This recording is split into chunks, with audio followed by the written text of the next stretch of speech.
يا أيها الذين آمنوا اتقوا الله وقولوا قولا سديدا يصلح لكم أعمالكم ويغفر لكم ذنوبكم ومن يطع الله ورسوله فقد فاز فوزا عظيما يا أيها الذين آمنوا اتقوا الله حق تقاته ولا تموتن إلا وأنتم مسلمون. സ്നേഹാദരണീയരായ സഹോദരന്മാരെ, സഹോദരികളെ, സർവശക്തനായ അള്ളാഹുവിന്റെ വിധിവിലക്കുകൾ അനുസരിച്ച് അങ്ങേയറ്റം തെഖ്വയോടെ, ഭയഭക്തിയോടെ, സൂക്ഷ്മതയോടെ ജീവിക്കുവാൻ ആദ്യമായി എന്നോടെന്ന പോലെ നിങ്ങളോടും വസിയത്ത് ചെയ്യുന്നു. നാടിന്റെ നാനാഭാഗങ്ങളിൽ നിന്ന് പരിശുദ്ധ ഹജ്ജ് കർമ്മം ഉദ്ദേശിച്ചുകൊണ്ട് ജനങ്ങൾ യാത്ര പുറപ്പെട്ടിരിക്കുന്ന സന്ദർഭത്തിലാണ് നമ്മളുള്ളത്. ഈ സന്ദർഭത്തിൽ നമ്മുടെ മനസ്സിലേക്ക് കടന്നു വരുന്ന സുപ്രധാനമായ ചരിത്ര സംഭവങ്ങൾ ഖലീലുല്ലാഹി ഇബ്രാഹിം നബി അലൈഹിസ്സലാമുമായി ബന്ധപ്പെട്ടതാണ്. അദ്ദേഹത്തിന്റെ ചരിത്രത്തിലെ ഒട്ടനവധി കാര്യങ്ങൾ വിശുദ്ധ ഖുർആനിൽ വിവിധ സൂറത്തുകളിൽ ധാരാളം ആയത്തുകളിലായി പരാമർശിക്കപ്പെട്ടതായി നമുക്ക് കാണാൻ സാധിക്കും. അദ്ദേഹത്തിന്റെ പ്രബോധന പ്രവർത്തനങ്ങളുമായി ബന്ധപ്പെട്ട ഏതാനും ചില കാര്യങ്ങൾ മാത്രം പരിമിതമായ സമയത്തിനുള്ളിൽ നിന്നുകൊണ്ട് നമ്മെ ഓർമ്മപ്പെടുത്താനാണ് ഉദ്ദേശിക്കുന്നത്. നാം ആദ്യമായി മനസ്സിലാക്കേണ്ടത്, പ്രബോധനം എന്നുള്ള മതപ്രബോധന പ്രവർത്തനം, ദഅവത്ത് എന്ന് നമ്മൾ പറയുന്നത്, അത് ഏതെങ്കിലും പണ്ഡിതന്മാരിലോ പ്രസംഗകരിലോ അതുപോലെ തന്നെ എഴുത്തുകാരിലോ മാത്രം ഒതുങ്ങി നിൽക്കേണ്ട ബാധ്യതയല്ല. ഒരു വിശ്വാസിയായ മനുഷ്യനെ സംബന്ധിച്ചിടത്തോളം അവൻ നിർവഹിച്ചിരിക്കേണ്ട അവന്റെ കടമയും കടപ്പാടുമായിട്ടാണ് വിശുദ്ധ ഖുർആനും പ്രവാചകനും ഒക്കെ നമുക്കത് ബോധ്യപ്പെടുത്തി തരുന്നത്. നമ്മൾ പലപ്പോഴും മനസ്സിലാക്കിയിട്ടുള്ളതാണ്. വൽതകും മിൻകും ഉമ്മ യദ്ഊന ഇലൽ ഖൈരി വയഅ്മുറൂന ബിൽ മഅറൂഫ് വയൻഹൗന അനിൽ മുൻകർ. അല്ലാഹു സുബ്ഹാനഹു വ തആല നമ്മെ ഓർമ്മപ്പെടുത്തുകയാണ്, നിങ്ങളിൽ നിന്ന് ഒരു ഉത്തമ സമൂഹമുണ്ടാകട്ടെ. അപ്പോൾ ഈ ഉത്തമ സമൂഹത്തിന്റെ സവിശേഷതയായി, ആ സമൂഹത്തിന്റെ പ്രത്യേകതയായി അള്ളാഹു എടുത്തു പറഞ്ഞിരിക്കുന്നത് ഉഖ്രിജത്ത് ലിന്നാസ്, നിങ്ങൾ ജനങ്ങൾക്ക് വേണ്ടി എഴുന്നേൽപ്പിക്കപ്പെട്ട സമൂഹമാവുന്നു എന്ന് പറഞ്ഞുകൊണ്ട് അവിടെ ഓർമ്മപ്പെടുത്തുന്ന കാര്യം തഅ്മുറൂന ബിൽ മഅറൂഫ് വതൻഹൗന അനിൽ മുൻകർ, നല്ല കാര്യങ്ങൾ കൽപ്പിക്കുകയും ചീത്ത കാര്യങ്ങൾ വിലക്കുകയും ചെയ്യുക എന്നുള്ളതാണ്. അത് വളരെ വലിയ ബാധ്യതയായിട്ടാണ് നമ്മെ വിശുദ്ധ ഖുർആൻ ബോധ്യപ്പെടുത്തി തരുന്നത്. നമ്മൾ ആലോചിച്ച് നോക്കുക, മറ്റൊരായത്തിൽ അള്ളാഹു നമ്മെ ഓർമ്മപ്പെടുത്തിയത് കുൻതും ഖൈറ ഉമ്മ ഉഖ്രിജത്ത് ലിന്നാസ് വൽതകും മിൻകും ഉമ്മ യദ്ഊന ഇലൽ ഖൈരി വയഅ്മുറൂന ബിൽ മഅറൂഫ് വയൻഹൗന അനിൽ മുൻകർ. നിങ്ങളിൽ നിന്ന് ഒരു സമൂഹമുണ്ടാകട്ടെ, നല്ലതിലേക്ക് ജനങ്ങളെ ക്ഷണിക്കുകയും സദാചാരം കൽപ്പിക്കുകയും ദുരാചാരം വിലക്കുകയും ചെയ്യുന്ന സമൂഹം എന്ന് ഒരിടത്ത് പറയുന്നു. മറ്റൊരിടത്ത് കുൻതും ഖൈറ ഉമ്മ, നിങ്ങൾ ഉത്തമ സമൂഹമാകുന്നു എന്ന് പറഞ്ഞുകൊണ്ട് അവിടെ നന്മ ഉപദേശിക്കുക, തിന്മ വിരോധിക്കുക എന്നുള്ളത് നമ്മുടെ ബാധ്യതയായി പഠിപ്പിക്കുകയും ചെയ്യുന്നു. അപ്പോൾ ഇതൊക്കെ നമ്മെ ബോധ്യപ്പെടുത്തുന്നത്, ഒരു വിശ്വാസിയെ സംബന്ധിച്ചിടത്തോളം ഒരു മുസ്ലിം ഉമ്മത്ത് എന്ന നിലക്ക് ഏത് കാലഘട്ടത്തിലും ഏത് സമൂഹത്തിലും നമ്മൾ നിർവഹിക്കേണ്ട ദൗത്യമാണ് സത്യമതത്തിലേക്ക് ജനങ്ങളെ ക്ഷണിച്ചുകൊണ്ടിരിക്കുക എന്നുള്ളത്. അള്ളാഹു നമ്മളോട് ചോദിക്കുന്നു, വമൻ അഹ്സനു ഖൗലൻ മിമ്മൻ ദആ ഇലല്ലാഹ്, അള്ളാഹുവിന്റെ മാർഗത്തിലേക്ക് ജനങ്ങളെ ക്ഷണിക്കുന്നതിനേക്കാൾ ഉത്തമമായ വാക്ക് പറഞ്ഞവൻ ആരാകുന്നു എന്നാണ്.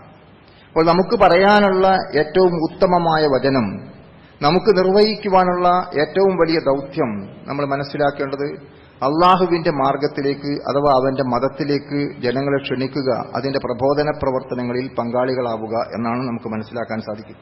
അപ്പോൾ അമില സ്വാലിഹൻ എന്നിട്ട് അള്ളാഹു അവിടെ വിശദീകരിച്ചു, അവർ സൽക്കർമ്മങ്ങൾ അനുഷ്ഠിക്കുന്നു.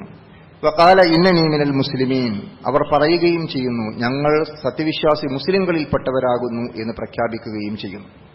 അപ്പോൾ മുസ്ലിംകളാകുന്നു എന്ന് പ്രഖ്യാപിച്ചുകൊണ്ട് ഇസ്ലാമിക അധ്യാപനങ്ങൾക്കനുസരിച്ചുകൊണ്ട് സൽക്കർമ്മങ്ങൾ നിർവഹിച്ചുകൊണ്ട് നമ്മൾ നടത്തേണ്ട ദൗത്യമാണ് അള്ളാഹുവിന്റെ മതത്തിലേക്ക് ജനങ്ങളെ ക്ഷണിക്കുക എന്നത് നമുക്ക് ഈ ആയത്തിന്റെ വെളിച്ചത്തിലും മനസ്സിലാക്കാൻ സാധിക്കുന്നതാണ്.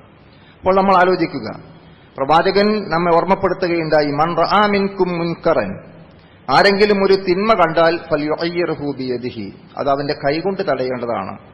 ഫഇല്ലം യസ്തതി ഫബിലിസാനിഹി, അതിന് സാധ്യമല്ലെങ്കിൽ നാവുകൊണ്ട് തടയണം. വഇല്ലം യസ്തതി ഫബിഖൽബിഹി, അതിനും സാധ്യമല്ലെങ്കിൽ ഹൃദയം കൊണ്ട് മനസ്സുകൊണ്ടെങ്കിലും വെറുക്കണം. അപ്പോൾ തിന്മക്കെതിരെ പ്രതികരിക്കുക എന്നുള്ളത് കൈകൊണ്ട് തടയാൻ പറയുന്ന സന്ദർഭങ്ങളിൽ കൈകൊണ്ട് തടയാൻ തയ്യാറാവണമെന്നും അതിന് സാധ്യമല്ലാത്ത സാഹചര്യങ്ങളിൽ നമ്മുടെ വാക്കുകളിലൂടെ, നമ്മുടെ ഉപദേശങ്ങളിലൂടെ ആ ദൗത്യം നിർവഹിക്കണമെന്നും അതിനും സാധ്യമല്ലാത്ത പ്രയാസകരമായ ഒരു ഘട്ടത്തിലാണെങ്കിൽ തിന്മയ്ക്കെതിരെ മാനസികമായി നമ്മൾ വെറുപ്പ് പ്രകടിപ്പിക്കണമെന്നും റസൂലുള്ളാഹി സ്വല്ലല്ലാഹു അലൈഹി വസല്ലം തിരുമേനി നമ്മെ ബോധ്യപ്പെടുത്തുകയാണ്. അപ്പോൾ നമ്മൾ ഇബ്രാഹിം നബി അലൈഹി ഇസ്ലാമിന്റെ ചരിത്രത്തിലേക്ക് കടന്നു ചെല്ലുമ്പോൾ അദ്ദേഹത്തിന്റെ പ്രബോധനത്തിൽ നമുക്ക് മനസ്സിലാക്കാൻ സാധിക്കുന്ന ഒരുപാട് കാര്യങ്ങളുണ്ട്. അദ്ദേഹം പ്രബോധനം നടത്തിയ രീതി നമുക്ക് മനസ്സിലാക്കാൻ സാധിക്കും. അതുപോലെ തന്നെ അദ്ദേഹം പ്രബോധനത്തിന് സ്വീകരിച്ചിരുന്ന നയം നമുക്ക് മനസ്സിലാക്കാൻ കഴിയും.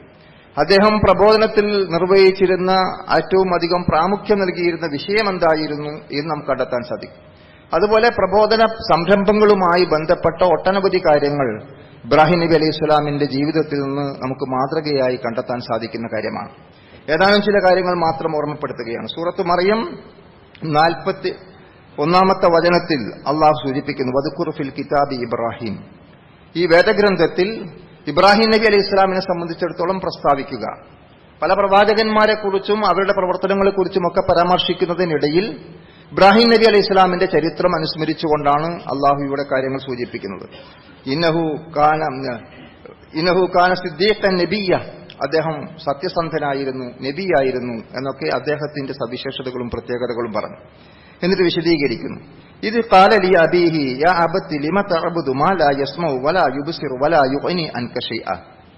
എന്റെ വന്യനായ ഉപ്പ, എന്നിട്ട് അങ്ങ് കേൾക്കാൻ കഴിയാത്ത, കാണാൻ കഴിയാത്തതിനെയാണോ അങ്ങ് ആരാധിച്ചുകൊണ്ടിരിക്കുന്നത്? അങ്ങക്ക് യാതൊരു പ്രയോജനവും ചെയ്യാൻ കഴിയാത്ത കാര്യങ്ങളെയാണോ എന്നാണ് ചോദിക്കുന്നത്. പ്രിയപ്പെട്ടവരെ, നമ്മൾ ആലോചിച്ച് നോക്കൂ.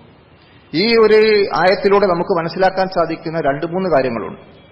പ്രബോധകന്മാരെന്ന നിലക്ക്, വിശ്വാസികൾ എന്ന നിലക്ക് നമ്മൾ ജനങ്ങളെ സത്യസന്ധമായ കാര്യങ്ങൾ ഉപദേശിക്കുമ്പോൾ, സത്യമതത്തിലേക്ക് ജനങ്ങൾ ക്ഷണിക്കുമ്പോൾ, സത്യസന്ദേശം പ്രബോധനം ചെയ്യുമ്പോൾ ആദ്യമായി നമ്മുടെ ബാധ്യത അത് നമ്മുടെ ഏറ്റവും അടുത്ത ബന്ധുക്കളോടായിരിക്കുക എന്നുള്ളതാണ്. ഇത് ഇബ്രാഹിം നബി അലൈഹി സ്വലാം സ്വന്തം പിതാവിനോടാണ് ആദ്യമായി പ്രബോധനം നടത്തുന്നത്. ഇത് നമ്മൾ മനസ്സിലാക്കേണ്ട കാര്യമാണ്. റസൂലുള്ളാഹി സ്വല്ലല്ലാഹു അലൈഹി വസല്ലം തിരുമേനിയോട് അള്ളാഹു കൽപ്പിക്കുന്നുണ്ട്. യഥാർത്ഥത്തിൽ അവിടെ ഓർമ്മപ്പെടുന്ന നമുക്ക് കാണാൻ സാധിക്കും, വൻദിർ അശീറത്തക്കൽ അഖ്റബീൻ, നീ നിന്നോട് ഏറ്റവും അടുത്തിരിക്കുന്ന ആളുകൾക്ക് താക്കീത് നൽകുക എന്നാണ്. സ്വന്തം കുടുംബക്കാർ, ഏറ്റവും അടുത്ത ബന്ധുക്കൾ, സ്വന്തം ഗോത്രക്കാർ, അവരെയൊക്കെയാണ് മലഞ്ചെരുവിലേക്ക് ആദ്യമായി പ്രവാചകൻ വിളിച്ചു വരുത്തിയിട്ട് ദിവ്യ സന്ദേശം ലഭിച്ചതിനെക്കുറിച്ചും അഷ്ഹദു അല്ലാ ഇലാഹ ഇല്ലല്ലാഹ് വഅഷ്ഹദു അന്ന മുഹമ്മദ റസൂലുള്ളാഹ് എന്ന ഷഹാദത്തിനെ കുറിച്ചുമൊക്കെ ആദ്യമായി പ്രവാചകൻ ഉപദേശിച്ചതായി ആ ചരിത്രത്തിൽ നമുക്ക് കാണാൻ സാധിക്കും. നമ്മളൊക്കെ പലപ്പോഴും സത്യം മനസ്സിലാക്കുന്നു. തൗഹീദിന്റെ യഥാർത്ഥമായ വശങ്ങൾ മനസ്സിലാക്കിയാൽ പലരും പറയാറുണ്ട്, ഗൾഫ് നാടുകളിലൊക്കെ പോയി ക്ലാസുകൾ കേട്ട് അല്ലെങ്കിൽ ഖുർആൻ പഠിച്ച് മനസ്സിലാക്കി സത്യസന്ദേശമൊക്കെ ഉൾക്കൊണ്ട് ഞാനത് മനസ്സിലാക്കുകയും ഉൾക്കൊള്ളുകയും തൗഹീദിനെ കുറിച്ച് എനിക്ക് ബോധ്യമുണ്ട്. പക്ഷേ പല ആളുകളും അത് സ്വന്തം ഉപ്പയോട് പറയാൻ, സ്വന്തം ഉമ്മയോട് പറയാൻ വൈമനസ്യം കാണിക്കുന്നതായി നമുക്ക് കാണാൻ സാധിക്കും. ചില യുവാക്കൾ പറയാറുമുണ്ട്, എന്റെ ഉപ്പയുടെ കാലം കഴിയട്ടെ അല്ലെങ്കിൽ എന്റെ ഉമ്മയുടെ കാലം കഴിയട്ടെ എന്നിട്ട് ഞാൻ ആ പ്രബോധന പ്രവർത്തനങ്ങൾക്ക് വരാം എന്ന്. അത് ഒരിക്കലും യഥാർത്ഥ ന്യായമല്ല എന്ന് നമ്മൾ തിരിച്ചറിയേണ്ടതുണ്ട്. ആദ്യമായി നമ്മൾ പറയേണ്ടത് നമ്മുടെ ഉപ്പയോടും ഉമ്മയോടുമാണ്, നമ്മുടെ കുടുംബത്തോടാണ്, നമ്മുടെ മക്കളോടാണ്, നമ്മുടെ ഏറ്റവും അടുത്ത ബന്ധമുള്ളവരോടാണ്. അപ്പൊ അവരെ അത് ബോധ്യപ്പെടുത്തി കൊടുക്കാൻ നമുക്ക് സാധിക്കണം. ഇവിടെ ഇബ്രാഹിം നബി അലൈഹി സ്വലാം സ്വന്തം ബാപ്പയെ അഭിമുഖീകരിച്ചുകൊണ്ട് പ്രയോഗിക്കുന്ന ആ പ്രയോഗം നമ്മൾ ശ്രദ്ധിക്കുക. യാ അബത്തി, എന്റെ വന്യനായ ഉപ്പ. ആ അഭിസംബോധന പോലും ശ്രദ്ധേയമാകുന്നു എന്ന് നമ്മൾ മനസ്സിലാക്കുക. നമ്മൾ പലപ്പോഴും ഓർമ്മിച്ചിട്ടുണ്ട്, സ്വന്തം മകനെ സ്നേഹത്തോടുകൂടി വിളിക്കാൻ വേണ്ടി വിശുദ്ധ ഖുർആനിൽ പലയിടത്തും നമ്മൾ കാണുന്ന പ്രയോഗമുണ്ട്, യാ ബുനയ്യ, യാ ബുനയ്യ എന്നുള്ളതാണ്. എന്റെ കുഞ്ഞുമകനെ എന്ന് സ്നേഹത്തോടുകൂടിയാണ് മക്കളെ വിളിക്കാറുള്ളത്. ലുക്മാൻ മകന് നൽകിയിരുന്ന ഉപദേശം നമ്മൾ പരിശോധിച്ച് നോക്കൂ. അവിടെയും നമുക്ക് കാണാൻ സാധിക്കും, യാ ബുനയ്യ ലാ തുശ്രിക് ബില്ലാഹി ഇന്ന ശിർക ലദുൽമുൻ അലീം. സ്നേഹത്തോടുകൂടി മകനെ വിളിച്ചുകൊണ്ട് ആദ്യമായി പറഞ്ഞു കൊടുക്കുന്നത്, മോനെ നീ അള്ളാഹുവിൽ പങ്കു ചേർക്കരുത്, അള്ളാഹുവിൽ പങ്കു ചേർക്കുന്നത് വമ്പിച്ച അക്രമമാകുന്നു എന്ന് പറഞ്ഞുകൊണ്ടാണ്. അപ്പൊ സ്വന്തം മകനോടാണ് ലുക്മാൻ അലൈഹിസ്സലാം തന്റെ പ്രബോധനം നടത്തുന്നത്. ഇവിടെ പിതാവിനെ വിളിക്കുമ്പോൾ ആ ബഹുമാനവും ആദരവും നിലനിർത്തിക്കൊണ്ട് അറബി ഭാഷയിൽ പ്രയോഗിക്കാറുള്ള പദപ്രയോഗമാണ് യാ അബത്തി. ഇവിടെ ഖുർആനിൽ ഇബ്രാഹിം നബി അലൈഹിസ്സലാം സ്വന്തം ബാപ്പയെ അഭിസംബോധന ചെയ്യുന്ന പല സന്ദർഭങ്ങളിലും ഇവിടെ തന്നെ 3-4 ആയത്തുകളിൽ അത് വീണ്ടും വീണ്ടും പറയുന്നുണ്ട്, യാ അബത്തി, യാ അബത്തി, യാ അബത്തി, എന്റെ വന്യനായ ഉപ്പ, എന്റെ വന്യനായ ഉപ്പ എന്ന് അഭിസംബോധന ചെയ്തുകൊണ്ടാണ് അദ്ദേഹം കാര്യങ്ങൾ അവതരിപ്പിക്കുന്നത്. അപ്പോൾ ആ വിളിയും അഭിസംബോധനയും സ്നേഹത്തോടെ, ബഹുമാനത്തോടെ, ആദരവോടുകൂടിയായിരിക്കണം നമ്മൾ ആളുകളെ അഭിസംബോധന ചെയ്യേണ്ടത് എന്നുള്ള പാഠം നമുക്കതിൽ നിന്ന് മനസ്സിലാക്കാൻ സാധിക്കും. ഇനി അദ്ദേഹം പറഞ്ഞിരിക്കുന്നത് നോക്കൂ, ആരാധനാപരമായ കാര്യങ്ങളെക്കുറിച്ചാണ് സൂചിപ്പിക്കുന്നത്, ഷിർക്കിനെ കുറിച്ചാണ്. അങ്ങ് എന്തിനെയാണ് ആരാധിക്കുന്നത്? ഇബ്രാഹിം നബിയുടെ പിതാവ് ആസറിന്റെ ചരിത്രം നമ്മൾ വായിച്ചു നോക്കിയാൽ ആ ചരിത്രത്തെ നമുക്ക് വായിക്കാൻ സാധിക്കുന്നത് ബിംബങ്ങളെ വിറ്റ് കാശാക്കൊണ്ട് കുടുംബം പോറ്റിയിരുന്ന ആളായിരുന്നു എന്നാണ്. അപ്പോൾ ബഹുദൈവ ആരാധകനായിരുന്നു എന്ന് മാത്രമല്ല, അത്തരത്തിലുള്ള ബിംബങ്ങളെ വിറ്റ് കുടുംബം പോറ്റുന്ന അല്ലെങ്കിൽ അങ്ങനെ ആ പ്രവൃത്തിയിൽ ഏർപ്പെട്ടിരുന്ന ഒരാളായിരുന്നു എന്ന് പോലും ആ ചരിത്രത്തിൽ നമുക്ക് വായിക്കാൻ സാധിക്കും. അങ്ങനെ ബഹുദൈവ വിശ്വാസിയായിരുന്ന, ആ ബഹുദൈവ വിശ്വാസത്തിന് വേണ്ട സാഹചര്യങ്ങൾ ഒരുക്കി കൊടുക്കുന്ന ഒരു ഉപ്പയോടാണ് വളരെ ബഹുമാനത്തോടും ആദരവോടും സ്നേഹത്തോടും കൂടി ആ മകൻ പറയുന്നത്, ഉപ്പ അങ്ങ് എന്തിനെയാണ് ആരാധിക്കുന്നത്? മലാ യസ്മഉ വലാ യുബ്സിറു വലാ യുഗ്നി അൻക ശൈഅ, കാണാൻ കഴിയാത്ത, കേൾക്കാൻ കഴിയാതെ, യാതൊരു ഉപകാരവും ചെയ്യാൻ കഴിയാത്ത വസ്തുക്കളെയാണോ എന്നാണ്. അപ്പോൾ നമ്മൾ ഒന്നിനെ വിളിച്ച് പ്രാർത്ഥിക്കുമ്പോൾ, ആരാധിക്കുമ്പോൾ അതിന്റെ അടിസ്ഥാനപരമായി നമുക്കുണ്ടാകുന്ന ചിന്ത എന്താണ്? നമ്മൾ വിളിക്കുന്നത് ആ വിളി കേൾക്കാൻ സാധിക്കണം, നമ്മുടെ വിളിക്ക് ഉത്തരം നൽകാൻ കഴിയണം, നമ്മുടെ കാര്യങ്ങൾ മനസ്സിലാക്കാൻ കഴിയണം, നമ്മുടെ കാര്യങ്ങൾ നിറവേറ്റി തരാൻ കഴിയണം. ഇതിന് സാധിക്കുന്നവരോടായിരിക്കണമല്ലോ നമ്മൾ പ്രാർത്ഥിക്കേണ്ടത്. അവിടെ യഥാർത്ഥത്തിൽ ആ ഒരു കാര്യത്തെക്കുറിച്ചാണ് അടിസ്ഥാനപരമായി ആദ്യമായി തന്നെ ഓർമ്മപ്പെടുത്തുന്നത്. നമ്മൾ ആലോചിച്ച് നോക്കൂ, വിശുദ്ധ ഖുർആൻ നമ്മെ ഓർമ്മപ്പെടുത്തുന്ന ഒരു കാര്യമുണ്ട്. അള്ളാഹുവിനെ സൃഷ്ടാവായി അംഗീകരിക്കുന്നു. അഥവാ സൃഷ്ടികർത്തൃത്വത്തിലുള്ള ഏകത്വം അള്ളാഹുവിന് മാത്രം അംഗീകരിച്ചു കൊടുക്കുന്ന ആളുകൾ പോലും അള്ളാഹുവല്ലാത്ത മറ്റു പലതിനെയും വിളിച്ച് പ്രാർത്ഥിക്കുകയും അതിനെ ആരാധിക്കുകയും അതിന് നേർച്ചകളും വഴിപാടുകളും പൂജകളും സമർപ്പിക്കുകയും ചെയ്യുന്നു. ആ ഒരു അവസ്ഥയെ സംബന്ധിച്ചിടത്തോളം സൂചിപ്പിച്ചുകൊണ്ട് അള്ളാഹു പറയുന്നു, വലഇൻ സഅൽതഹും മൻ ഖലഖസ് സമാവാതി വൽ അർദ് ലയഖൂലുന അല്ലാഹ്, ആകാശങ്ങളെയും ഭൂമിയെയും സൃഷ്ടിച്ചിരിക്കുന്നത് ആരാകുന്നു എന്ന് നീ അവരോട് ചോദിക്കുക, അവർ തീർച്ചയായും മറുപടി പറയും അള്ളാഹു ആകുന്നു എന്ന്. മുസ്ലിങ്ങൾ മാത്രമല്ല, നമ്മുടെ ഹൈന്ദവ സഹോദരങ്ങൾ, നമ്മുടെ ക്രൈസ്തവ സഹോദരങ്ങൾ, മറ്റു മതവിശ്വാസികൾ, മൊത്തത്തിൽ ബഹുഭൂരിഭാഗം മതവിശ്വാസികളോട് നമ്മൾ അന്വേഷിച്ചു നോക്കുക, ആരാണ് സൃഷ്ടാവ്? അവർ യഥാർത്ഥത്തിൽ പറയുന്നത് അള്ളാഹുവാകുന്നു, ദൈവമാകുന്നു, ഈശ്വരനാകുന്നു, കർത്താവാകുന്നു എന്നാണ്.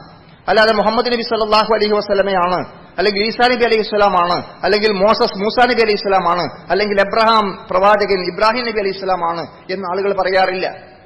അപ്പോൾ സൃഷ്ടാവ് അള്ളാഹു ആകുന്നു എന്ന് അംഗീകരിച്ചുകൊണ്ട് തന്നെ അള്ളാഹു അല്ലാത്ത മറ്റു പലരെയും അവർ പ്രവാചകന്മാരാകാം, ഔലിയാക്കളായി സങ്കല്പിക്കപ്പെടുന്നവരാകാം, മരിച്ചു മൺമറഞ്ഞു പോയ മഹാത്മാക്കളാകാം, ഈ പ്രകൃതിയിലെ മറ്റു പല പ്രതിഭാസങ്ങളുമാകാം, സൂര്യനും നക്ഷത്രങ്ങളും ചന്ദ്രനും ഒക്കെ ആരാധിക്കപ്പെട്ടതായി നമുക്ക് ചരിത്രത്തിൽ വായിക്കാൻ സാധിക്കും.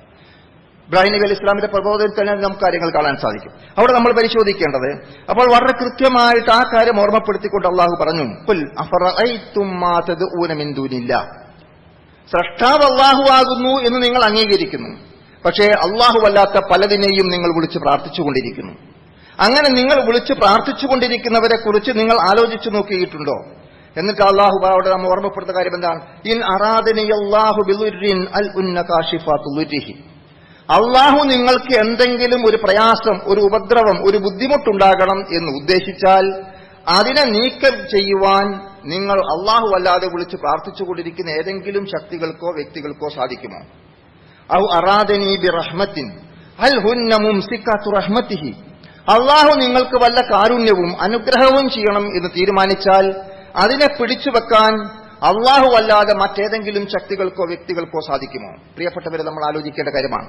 മുസ്ലിം സമൂഹത്തിൽ പോലും മരിച്ചു മൺമറഞ്ഞു പോയ മഹാത്മാക്കൾ വിളിച്ചു പ്രാർത്ഥിക്കുന്ന, കബറിടങ്ങളിൽ പോയി നേർച്ചകളും വഴിപാടുകളും അർപ്പിക്കുന്ന, അവിടെ സാഷ്ടാംഗ പ്രണാമം വരെ നടത്തുന്ന ആളുകളെ നമുക്ക് കാണാൻ സാധിക്കും. യഥാർത്ഥത്തിൽ അവിടെ പോകുമ്പോൾ അവരുടെ ആഗ്രഹം എന്താണ്? ഒന്നുകിൽ എന്തെങ്കിലും ഉപകാരം ലഭിക്കണം, അല്ലെങ്കിൽ എന്തെങ്കിലും പ്രയാസങ്ങൾ നീക്കിക്കിട്ടണം. ഒരു വാഹനം വാങ്ങി റോട്ടിലിറക്കുമ്പോൾ നമ്മൾ ആദ്യമായി മക്കാമിലേക്ക് പോകുമ്പോൾ നമ്മുടെ ചിന്ത എന്താ? ഞാൻ എൻ്റെ വാഹനം പുതുതായി റോഡിലിറക്കുമ്പോൾ ഈ വാഹനത്തിന് യാതൊരു അപകടവും ഉണ്ടാകരുത്.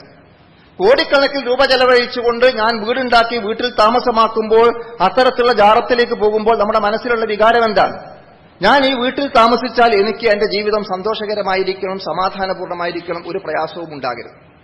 മാറാ രോഗം പിടിപെട്ട ഒരു മനുഷ്യൻ അത്തരം ജാറങ്ങളിലേക്ക് പോകുമ്പോൾ അവന്റെ മനസ്സിലെ വിചാരം എന്താണ്? ഈ മാരകമായ രോഗത്തിൽ നിന്ന് അല്ലെങ്കിൽ എന്നെ, എന്റെ കുടുംബത്തെ, എന്റെ മക്കളെ, എന്റെ ബന്ധുക്കളെ രക്ഷപ്പെടുത്തണമേ നാഥ എന്നുള്ള തേട്ടമാണ്. അപ്പോൾ നമുക്ക് അവിടെ മനസ്സിലാക്കാൻ കഴിയുന്ന എന്താണ്? ഒരു കച്ചവടം ആരംഭിക്കുമ്പോൾ, കടന്നു ചെല്ലുമ്പോൾ കച്ചവടത്തിൽ ലാഭം ഉണ്ടാകണമേ എന്നാണ്. ഒരു വാഹനം നേർക്കുനേരെ അപകടത്തെ അഭിമുഖീകരിക്കുമ്പോൾ നമ്മൾ അത്തരം ആളുകൾ വിളിക്കുമ്പോൾ നമ്മുടെ മനസ്സിലുണ്ടാകുന്ന ചിന്ത എന്താണ്? യഥാർത്ഥത്തിൽ അപകടത്തിൽ നിന്ന് രക്ഷപ്പെടണമേ എന്നതാണ്.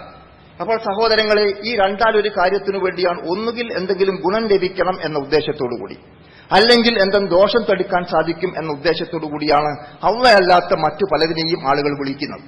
അള്ളാഹുവിടെ നമ്മളോട് ചോദിക്കുന്ന ചോദ്യം നോക്കൂ. നമ്മൾ അങ്ങനെ നിങ്ങൾ വിളിച്ച് പ്രാർത്ഥിച്ചുകൊണ്ടിരിക്കുന്നവർ അള്ളാഹു എന്തെങ്കിലും നിങ്ങൾക്ക് ഉപദ്രവം വരുത്തണം എന്ന് ഉദ്ദേശിച്ചാൽ ആ ഉപദ്രവത്തെ നീക്കം ചെയ്യുവാനോ നിങ്ങൾക്ക് എന്തെങ്കിലും ഗുണം ചെയ്യണം, ഉപകാരം ചെയ്യണം, അനുഗ്രഹം ചെയ്യണം എന്ന് അള്ളാഹു തീരുമാനിച്ചാൽ ആ തീരുമാനത്തെ മാറ്റിമറിച്ചുകൊണ്ട് ആ അനുഗ്രഹത്തെ തടഞ്ഞു വെക്കുവാനോ അള്ളാഹു അല്ലാത്ത നിങ്ങൾ വിളിച്ച് പ്രാർത്ഥിച്ചുകൊണ്ടിരിക്കുന്ന ഏതെങ്കിലും ശക്തികൾക്കോ വ്യക്തികൾക്കോ സാധിക്കുമോ? എന്നിട്ട് അള്ളാഹു പറഞ്ഞു, കുൽ, നീ പറയുക, ഹസ്ബി അല്ലാഹ്, എനിക്ക് അള്ളാഹു മതി, അലൈഹി യതവക്കലുൽ മുതവക്കിലൂൻ, അതുകൊണ്ട് യഥാർത്ഥത്തിൽ അള്ളാഹുവിൽ തവക്കുലാക്കുന്ന ആളുകൾ അവനിൽ തവക്കുലാക്കാൻ തയ്യാറാകട്ടെ എന്നാണ്. നോക്കൂ, നമ്മൾ ഇബ്രാഹിം നബി അലൈഹിസ്സലാം ചോദിക്കുന്ന ചോദ്യം സൂറത്ത് ശുഅറയിലെ 72-ാമത്തെ വചനത്തിൽ അള്ളാഹു പറയുന്നത്, ഖാല ഹൽ യസ്മഊനകും ഇദ് തദ്ഊൻ ഔ യൻഫഊനകും ഔ യദുറൂൻ. എന്താ ചോദിക്കുന്നത്? അള്ളാഹു അല്ലാത്ത ആരാധ്യ വസ്തുക്കൾ ആരാധിച്ചുകൊണ്ടിരിക്കുന്ന ആ ബഹുദൈവ വിശ്വാസികളായിരുന്ന സമൂഹത്തോട് ഖലീലുല്ലാഹി ഇബ്രാഹിം നബി അലൈഹി സ്വലാം ചോദിക്കുന്നു, അല്ല, നിങ്ങൾ വിളിച്ച് പ്രാർത്ഥിക്കുകയാണെങ്കിൽ ആ വിളിക്ക് അവർ കേട്ടുത്തരം നൽകാൻ സാധിക്കുമോ? നിങ്ങൾക്ക് എന്തെങ്കിലും ഉപകാരം ചെയ്യാൻ സാധിക്കുമോ? അല്ലെങ്കിൽ നിങ്ങൾക്ക് എന്തെങ്കിലും ഉപദ്രവം വരുത്താൻ സാധിക്കുമോ? നോക്കൂ, നമ്മൾ വിളിച്ചാൽ വിളി കേൾക്കാൻ സാധിക്കുക, നമുക്ക് കാര്യകാരണ ബന്ധങ്ങൾക്ക് അതീതമായി എന്തെങ്കിലും ഉപകാരം ചെയ്യാൻ സാധിക്കുക, അല്ലെങ്കിൽ എന്തെങ്കിലും ഉപദ്രവം വരുത്തുവാനോ ഉപദ്രവത്തെ തടുക്കുവാനോ സാധിക്കുക. ഈ ലക്ഷ്യത്തോടുകൂടിയാണ് അള്ളാഹു അല്ലാത്ത പല ശക്തികളും വ്യക്തികളും വിളിച്ച് പ്രാർത്ഥിക്കപ്പെടുകയും ആരാധിക്കപ്പെടുകയും പൂജിക്കപ്പെടുകയും അവർക്ക് നേർച്ചകളും വഴിപാടുകളും അർപ്പിക്കപ്പെടുകയും ചെയ്യുന്നത്. അപ്പോൾ അത്തരത്തിലുള്ള ഒരവസ്ഥയിൽ നിന്ന് നമുക്ക് മോചനമുണ്ടാകണമെങ്കിൽ നമ്മൾ അള്ളാഹുവിൽ തവക്കുലാക്കുവാനും അവൻ മതി എന്ന് തീരുമാനിക്കുവാനും സാധിക്കണം. അതുകൊണ്ട് ഇബ്രാഹിം നബി അലൈഹി സ്വലാമിന്റെ ആ പ്രബോധന പ്രവർത്തനങ്ങളിൽ വളരെ കൃത്യമായി ആ കാര്യത്തെ സംബന്ധിച്ചിടത്തോളം സൂചിപ്പിക്കുന്നു എന്ന് കാണാൻ സാധിക്കും. യഥാർത്ഥത്തിൽ ഇബ്രാഹിം നബി അലൈഹി സ്വലാം ഈ കാര്യങ്ങൾ സ്വന്തം ബാപ്പയോട് പറഞ്ഞപ്പോൾ ബാപ്പയിൽ നിന്നുണ്ടായ പ്രതികരണം ഖുർആൻ സൂചിപ്പിക്കുന്നുണ്ട്.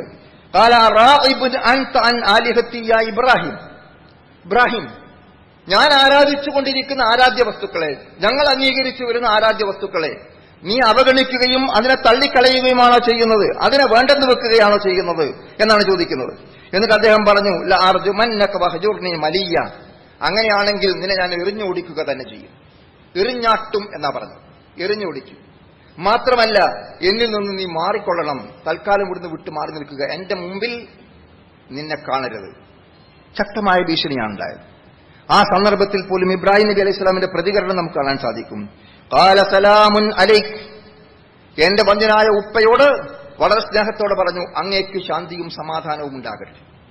അവിടെ നമ്മൾ മനസ്സിലാക്കണം, അത്രയും അധികം വെറുപ്പ് പ്രകടിപ്പിക്കുന്ന വാപ്പയോട് എറിഞ്ഞോടിക്കുന്ന വാപ്പയുടെ മുമ്പിൽ തൗഹീദി പ്രബോധനവുമായി കടന്നു വന്നപ്പോൾ അങ്ങേക്ക് ശാന്തിയും സമാധാനവും ഉണ്ടാകട്ടെ. സഅസ്തഗ്ഫിറു ലക റബ്ബി, ഞാൻ എന്റെ റബ്ബിനോട് താങ്കൾക്ക് വേണ്ടി പാപമോചനം തേടാം. ഇന്നഹു കാന ബി ഹഫിയ, അദ്ദേഹത്തെ നാം ആ കാര്യത്തെ സംബന്ധിച്ചിടത്തോളം ഇന്ന് വരെ ഒട്ടും പ്രയാസം അനുഭവിക്കേണ്ടി വന്നിട്ടില്ല. അവിടെ യഥാർത്ഥത്തിൽ അവിടെ ദയയുള്ളവനാണ്, റഹ്മാനാണ് പടച്ച തമ്പുരാൻ, അതുകൊണ്ട് അവന്റെ കാരുണ്യമുണ്ടാകുമെന്ന് പ്രതീക്ഷിക്കുന്നു എന്ന് പറഞ്ഞുകൊണ്ടാണ് തിരിച്ചു പോകുന്നത്. ഇവിടെ നമ്മൾ മനസ്സിലാക്കണം, ഏതെങ്കിലും ഒരു നിലയ്ക്ക് ശിർക്ക് ചെയ്യാൻ വേണ്ടി നമ്മുടെ മാതാപിതാക്കൾ നമ്മളെ നിർബന്ധിക്കുകയാണെങ്കിൽ പോലും വൈൻ ജാഹദാക അല അൻ തുശ്രിക ബി മാ ലൈസ ലക ബിഹി ഇൽമുൻ ഫലാ തുതിഉഹുമാ വസ്വാഹിബുഹുമാ ഫിദ് ദുനിയ മഅറൂഫ. അല്ലാഹു വളരെ വ്യക്തമായി നമ്മെ ഓർമ്മപ്പെടുത്തുന്ന കാര്യം നോക്കൂ, സൂറത്തുൽ ലുഖ്മാനിലെ പരാമർശമാണ്. മാതാപിതാക്കൾ നിങ്ങളെ തെറ്റ് ചെയ്യാൻ, ശിർക്ക് ചെയ്യാൻ വേണ്ടി നിർബന്ധിക്കുന്നു. വൈൻ ജാഹദാക അല അൻ തുശ്രിക ബി, നിങ്ങൾക്കതിനെപ്പറ്റി ഒരു അറിവുമില്ല, പക്ഷെ നിങ്ങൾ എന്തു വേണം? ആ കാര്യത്തിൽ നിങ്ങൾ അവരെ അനുസരിക്കാൻ പാടില്ല. ഫലാ തുതിഉഹുമാ, എന്നാൽ വസ്വാഹിബുഹുമാ ഫിദ് ദുനിയ മഅറൂഫ, അവരോട് നിങ്ങൾ പെരുമാറേണ്ട സമീപന രീതി നല്ല നിലയിലായിരിക്കണം, വളരെ മാന്യമായ നിലയിലായിരിക്കണം നിങ്ങൾ അവരോട് പെരുമാറേണ്ടത് എന്നാണ് പഠിപ്പിക്കുന്നത്. അതുകൊണ്ട് പ്രബോധന പ്രവർത്തനങ്ങളിൽ നമ്മൾ എപ്പോഴും മനസ്സിലാക്കേണ്ടുന്ന കാര്യം നമ്മൾ വളരെ മാന്യമായ സമീപന രീതി സ്വീകരിക്കണം എന്നുള്ളതാണ്. അള്ളാഹു നമുക്ക് വിശദീകരിച്ചിരുന്നു, ഉദ്ഉ ഇലാ സബീലി റബ്ബിക ബിൽ ഹിക്മ, അള്ളാഹുവിന്റെ മാർഗത്തിലേക്ക് നിങ്ങൾ ജനങ്ങളെ ക്ഷണിക്കേണ്ടത് യുക്തിപൂർവമായിരിക്കണം. ബിൽ ഹിക്മ, ഹിക്മത്തോടുകൂടിയായിരിക്കണം. വൽ മൗഇദത്തിൽ ഹസന, നല്ല ഉപദേശം സതുപദേശങ്ങളിലൂടെ ആയിരിക്കണം. വജാദിലുഹും ബില്ലതി ഹി അഹ്സൻ, അവരുമായി സംവാദത്തിൽ ഏർപ്പെടേണ്ടി വന്നാൽ ഏറ്റവും നല്ല സംവാദ ശൈലി സ്വീകരിക്കുകയും വേണം. പ്രിയപ്പെട്ടവരെ, നമ്മൾ ആലോചിച്ച് നോക്കൂ, ഇന്ന് പ്രബോധന രംഗത്ത് നമുക്ക് കാണാൻ സാധിക്കാത്ത ഒരു കാര്യമാണ്. പ്രബോധകന്മാർക്കുണ്ടായിരിക്കേണ്ട ക്വാളിറ്റി, പ്രബോധകന്മാർ ശ്രദ്ധിക്കേണ്ടുന്ന കാര്യം പ്രബോധന പ്രവർത്തനങ്ങൾ എങ്ങനെയായിരിക്കണമെന്ന് ആ രീതിയും നയവും സ്വന്തം ബാപ്പയുടെ മുഖത്ത് നോക്കിക്കൊണ്ട് എറിഞ്ഞോടിക്കുന്ന ഉപ്പയോട് അങ്ങേക്ക് ശാന്തിയും സമാധാനവും ഉണ്ടാകട്ടെ എന്ന് ആശംസിച്ചുകൊണ്ട് വിനയത്തോടുകൂടി ഇറങ്ങിപ്പോകുന്ന ആ ഇബ്രാഹിം അലൈഹിസ്സലാം എന്ന മകനെയാണ് നമ്മൾ കാണുന്നതെങ്കിൽ അള്ളാഹു നമുക്ക് വിശദീകരിച്ചിരുന്നു. യുക്തിഭദ്രമായിരിക്കുന്ന പ്രബോധന ശൈലി സ്വീകരിക്കണം, നല്ല ഉപദേശങ്ങളായിരിക്കണം കൊടുക്കേണ്ടത്. ഇനി നിങ്ങൾ സംവാദത്തിൽ ഏർപ്പെടേണ്ടി വരുമ്പോൾ അതിന് കൂടുതൽ മെച്ചപ്പെട്ട നന്മയായിരിക്കണം, ഏറ്റവും അഹസനായിരിക്കണം എന്നതാണ്. അറബി ഭാഷാ പ്രയോഗം മനസ്സിലാക്കിയാൽ നമുക്ക് അവിടെ കാണാൻ ഹസനും അഹസനും തമ്മിലുള്ള പ്രയോഗം. ഒന്ന് നല്ലതാണെങ്കിൽ ഒന്ന് മറ്റവും നല്ലതെന്നാണ്. ഇപ്പൊ ഉപദേശം നൽകുമ്പോൾ ഏറ്റവും നല്ല രീതി സ്വീകരിക്കണം, സംവാദത്തിൽ ഏർപ്പെടുമ്പോൾ അതിനേക്കാൾ മെച്ചപ്പെട്ട രീതി സ്വീകരിക്കണം. നമ്മൾ സംവാദത്തിലേക്ക് വന്നാൽ ഏറ്റവും മോശമായ രീതിയിലേക്കാണ് കടന്നു വരിക. അങ്ങനെയല്ല. അപ്പോൾ പ്രബോധന പ്രവർത്തനങ്ങളിൽ നമ്മുടെ ആ ശൈലി കൂടി നമുക്ക് വിശുദ്ധ ഖുർആൻ ഇവിടെ മനസ്സിലാക്കി തരുന്നു. അതുകൊണ്ട് അത്തരം കാര്യങ്ങൾ ഉൾക്കൊണ്ടുകൊണ്ട് നമ്മൾ ദഅവാ പ്രവർത്തനങ്ങളുമായി മുന്നോട്ട് പോവുക. അല്ലാഹു നമ്മെ അനുഗ്രഹിക്കുമാറാകട്ടെ.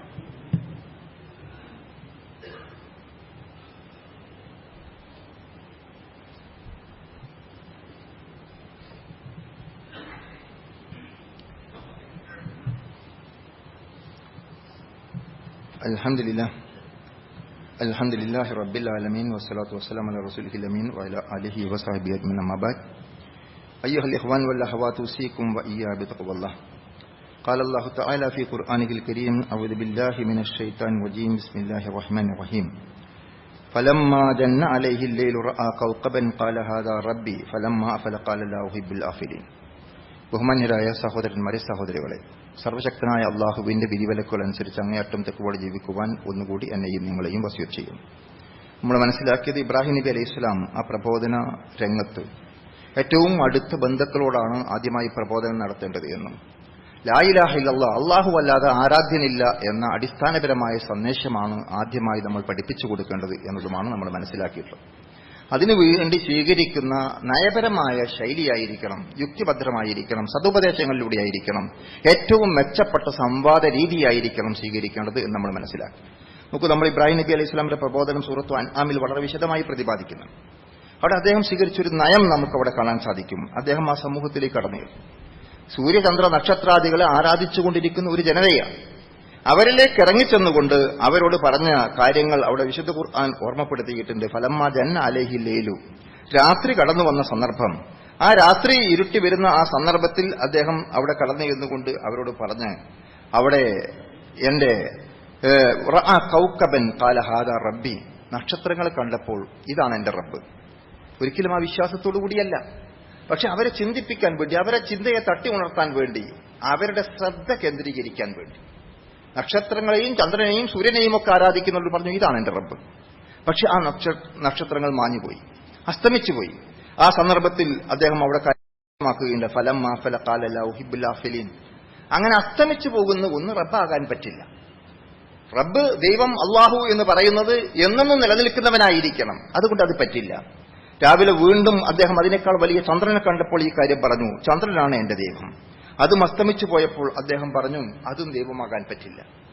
പ്രഭാതത്തിൽ അതിനേക്കാൾ ശോഭയോടുകൂടി കത്തിജ്വലിച്ചുകൊണ്ടിരിക്കുന്ന സൂര്യനെ കണ്ടപ്പോൾ ഫലമ്മാ റഅ ശംസ ബാസിഅത്തൻ ഖാല ഹാദാ റബ്ബി ഹാദാ അക്ബർ, ഇതാണ് എന്റെ റബ്ബ്, ഇതാണല്ലോ വലുത്. നക്ഷത്രങ്ങളെക്കാൾ, ചന്ദ്രനേക്കാൾ, മറ്റെല്ലാറ്റിനേക്കാളും വലുതായി കാണുന്നുണ്ടല്ലോ. അതിനേക്കാൾ ശോഭയുള്ളതാണ്, അതിനേക്കാൾ പ്രകാശമുള്ളതാണ്, പ്രകാശത്തിന്റെ സ്രോതസ്സാണ്, എല്ലാമാണ്.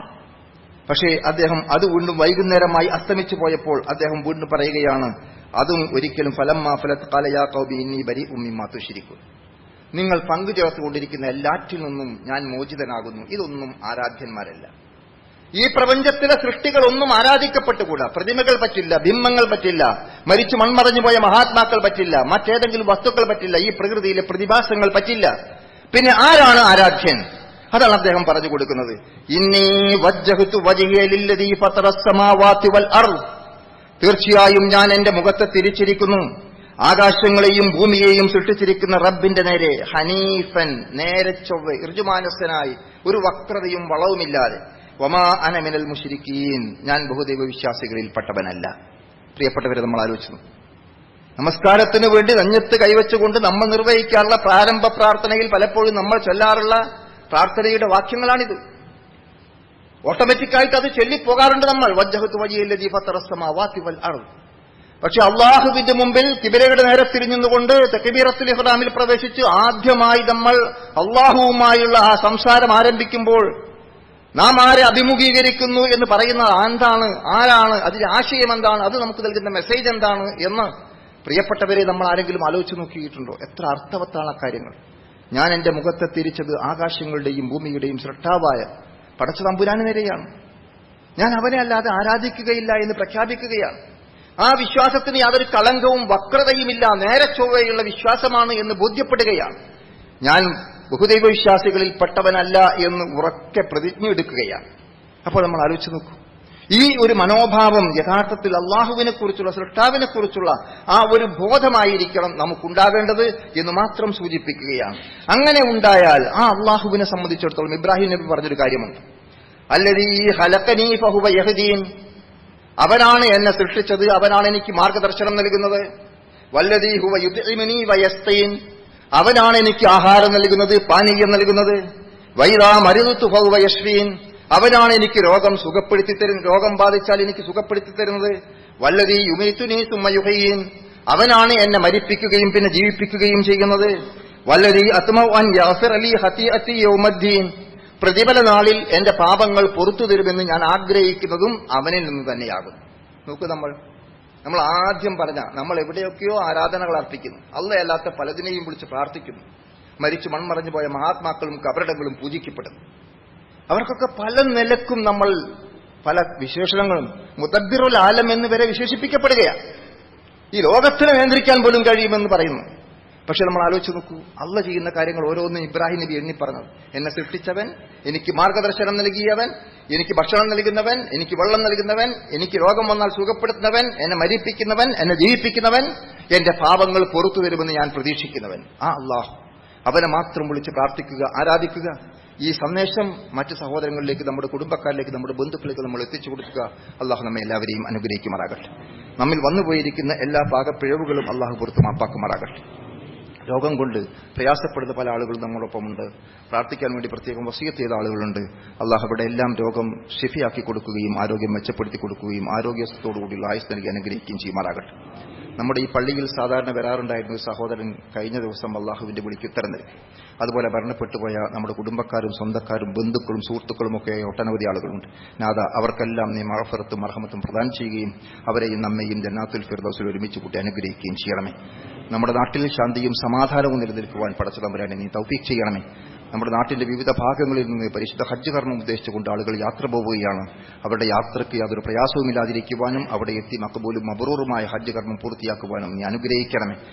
اللهم اغفر للمؤمنين والمؤمنات والمسلمين والمسلمات الأحياء منهم والأموات إنك مجيب الدعوات يا قاضي الحاجات. اللهم اغفر لنا ولوالدينا رب ارحمهما كما ربيانا صغارا. اللهم أحينا للكتاب والسنة. اللهم أجرنا من النار. اللهم أجرنا من النار. اللهم أجرنا من النار. توفنا مسلمين والحقنا بالصالحين. ربنا هب لنا من أزواجنا وذرياتنا قرة أعين واجعلنا للمتقين إماما. ربنا آتنا في الدنيا حسنة وفي الآخرة حسنة وقنا عذاب النار. آمين.